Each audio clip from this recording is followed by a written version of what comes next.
આપણે માતાજીની આઠમ કરીને નીકળી ગયા હતા આપણે વિરંગામથી જઈને કલ્યાણપુરા જવા માટે। તો મિત્રો આ છે પાટડીમાં આવેલું શક્તિમાનું મંદિર। ત્યાં સુંદર નજારો જોઈને આપણે નીકળી ગયા હતા વિરંગામ જવા માટે। કલ્યાણપુરા જવા માટે આપણે હાઈવેવાળો રસ્તો નહોતો લેવાનો કેમ કે ત્યાં સચાણા ફાટકનું કામ ચાલી રહ્યું છે, પણ અહીંયા મીર ફાટકે પણ ફાટક બંધ હતો।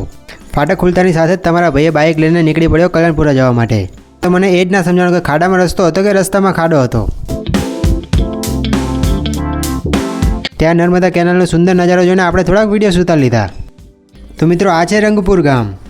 જે લોકો અહીંયાથી હોય તે કોમેન્ટ કરી દેજો અને તમારા ગામના રસ્તાનો અનુભવ જરૂરથી શેર કરજો।